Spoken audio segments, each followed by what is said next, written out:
All right, let's get started. We're going to go on a bit of a detective journey today. We'll start with just one simple word, a word you probably use all the time. And by digging into it, we're going to uncover this incredible hidden system that was designed to literally change how the world communicates.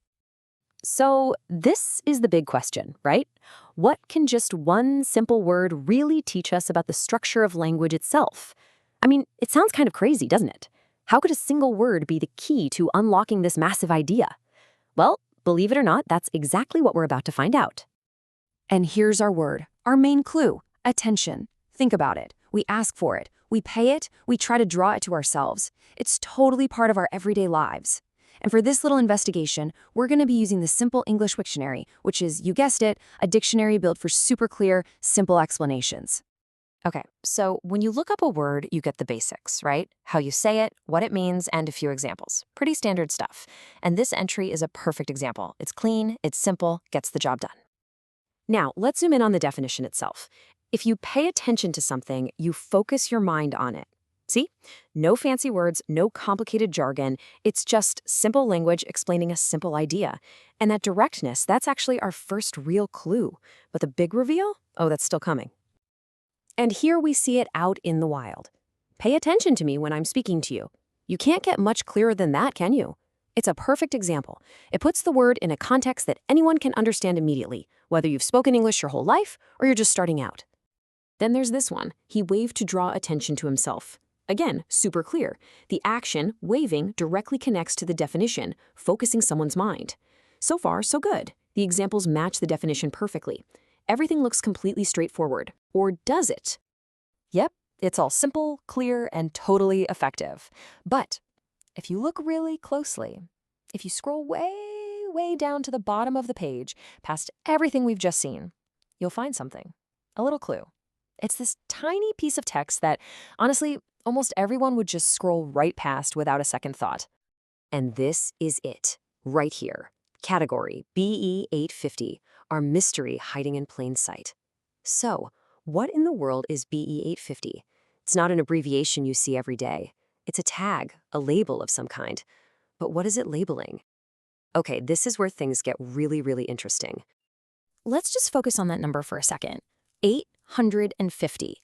That number is not random at all. In fact, it's the key. It represents a very specific, very carefully curated list of words. And it's the key to this entire system that we've just stumbled upon. So that BE, it stands for Basic English. And the 850? Well, that's how many words are in its core vocabulary. That's right.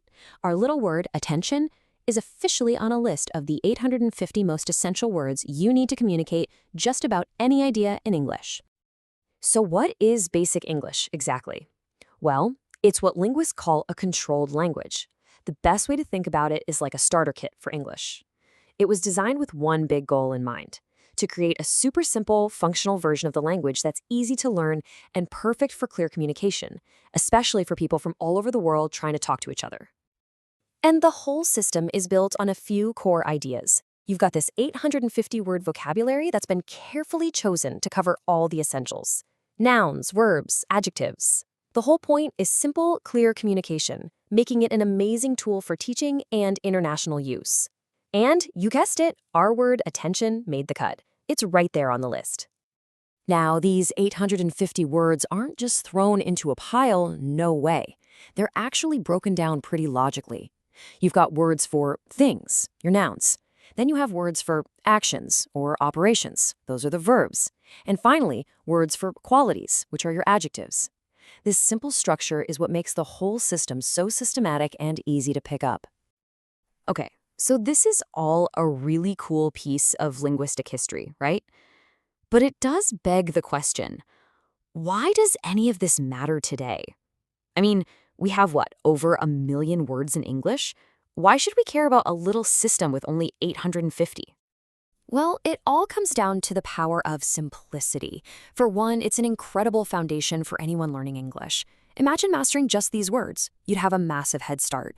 It's also an amazing tool for things like technical or business writing because it helps you create documents that are crystal clear to everyone. But maybe most importantly, it's a bridge that helps people from totally different cultures and languages communicate without confusion. So let's just recap for a second. We started with one word, attention, in a simple online dictionary. We spotted this one tiny little tag, and that clue led us down a rabbit hole right to this entire system for global communication, a whole language designed to bring people together. And that really leaves us with something to think about, doesn't it? If you can say so much so clearly with just 850 words, it really makes you wonder about the words we all choose to use every single day. How powerful are they? And could we be using them with more purpose, more clarity? Just some food for thought. Thanks for digging into this with me.